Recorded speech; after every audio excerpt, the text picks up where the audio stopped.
கடந்த மார்ச் 8ஆம் தேதி தன்னோட வீட்டுக்கு திரும்பினாரு அலெக்சாண்ட்ரோ ஒட்டேரா.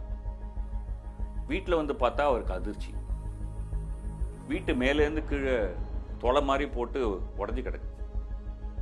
அவரோட வீட்டுக்கு பக்கத்தில் இருந்த சிசிடிவி கேமராவில் வழியால் பார்த்தபோது வானத்திலேருந்து ஏதோ ஒரு பொருள் விழுந்தது. அப்புறம்தான் ஆய்வாளர்கள்லாம் சேர்த்து கண்டுபிடிச்சாங்க, விண்ணில் சுமார் 400 கிலோமீட்டர் உயரத்தில் பூமியை சுற்றி வரக்கூடிய சர்வதேச விண்குழல் இன்டர்நேஷனல் ஸ்பேஸ் ஸ்டேஷன், அதிலிருந்து கழிவா தூக்கி போட்ட ஒரு பேட்டரி கீழே விழுந்து அவர் வீட்டில் ஓட்டையை போட்டு. விண்வெளி குப்பை இன்றைக்கு நம் முன்னாடி இருக்கக்கூடிய ஒரு மிகப்பெரிய சவால்.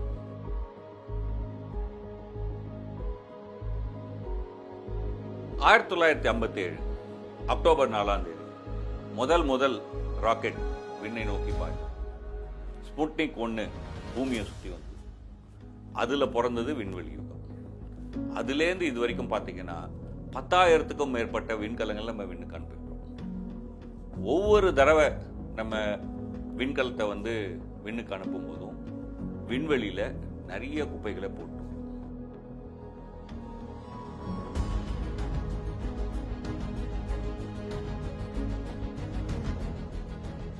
இப்படி விண்வெளியில் நிறைய குப்பைகளாக இருந்தால் என்னைக்காவது ஒரு நாள் ஒன்னோட ஒன்று மோதும் அப்படின்னு நம்ம எதிர்பார்த்தது நடந்துருச்சு. 2009 ஆண்டு பிப்ரவரி 11ஆம் தேதி காஸ்மாஸ் 2251 அப்படிங்கிற ஒரு செயற்கைக்கோளும் இரிடியம் 33ன்னு சொல்லக்கூடிய இன்னொரு செயற்கைக்கோளும் ஒன்னோட ஒன்று மோதி முதல் முறையாக விண்வெளியில் ஒரு மோதல் விபத்து நடந்தது. ஒவ்வொரு முறை விண்வெளிக்கு நம்ம வந்து ராக்கெட் ஏவும் போதும் அதிலிருந்து பல கழிவுகள் விண்வெளியில் வந்துட்டே இருக்கும். இப்போ எடுத்துக்காட்டா இந்தியாவினுடைய PSLV ராக்கெட் எடுத்துக்கலாம். அதில் இருக்கக்கூடிய இந்த 4வது ஸ்டேஜ், அந்த 4வது கட்டம் என்பது விண்வெளிக்கு போன பிறகு தான் இயங்க தோணும். அந்த கட்டம் என்ன பண்ணும், விண்வெளிக்கு எடுத்து சென்ற பிறகு நம்ம செயற்கைக்கோளை வந்து அதனுடைய பாதையில் செலுத்தணும் இல்லையா, அந்த செலுத்துவதற்கான உந்தை தரும் அந்த ராக்கெட். இந்த 4வது ஸ்டேஜ் அது தந்த பிறகு அதுக்கு ஒன்றும் பயன் இல்லை, வீணாக சுற்றிட்டு இருக்கும். இந்த 4வது ஸ்டேஜ் மட்டும் குப்பை இல்லை. அந்த 4வது ஸ்டேஜோட அந்த விண்கலத்திறமை இணைச்சி வச்சுருந்தோம் இல்லையா, ஒரு அடாப்டர், அது திறந்து அது வெடித்து தானே வந்து விண்கலம் தனியாக இருக்கும், அதுவும் சுற்றிட்டு இருக்கும். அந்த விண்கலத்தில் நம்ம ஒரு கேமரா வச்சுருப்போம். விண்வெளிக்கு செல்கிற வரைக்கும் அந்த கேமராவுக்கு மூடி இருக்கும். விண்வெளியில் சென்ற அந்த மூடியை கட்டிடுவோம், அந்த மூடியும் சுற்றிட்டு இருக்கும். இப்படி பல்வேறு விதமான கழிவுகள் பூமியை சுற்றி வரும். ஒவ்வொரு செயற்கைக்கோளுக்கும் ஆயுள் இருக்கு.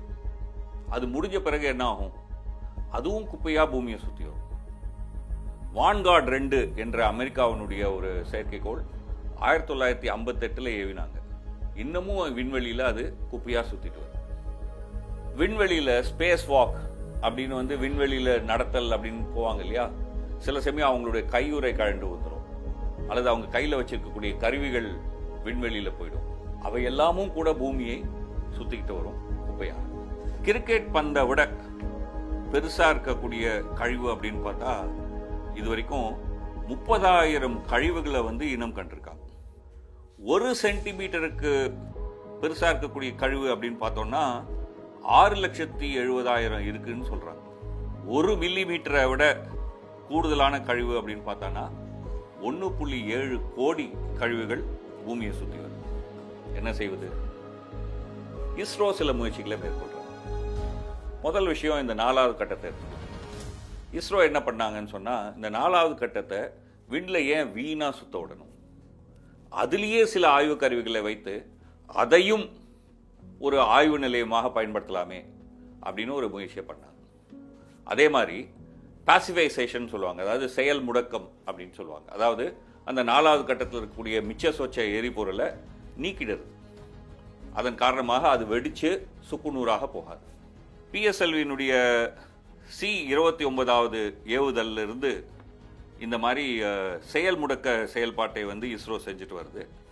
அதே மாதிரி வந்து பிஎஸ்எல்வி C-37 பிஎஸ்எல்வி C-38 4வது கட்டத்தை ஒரு ஆய்வு தளமாக மாற்ற முடியுமான்னு பரிசோதனை பண்ணாங்க.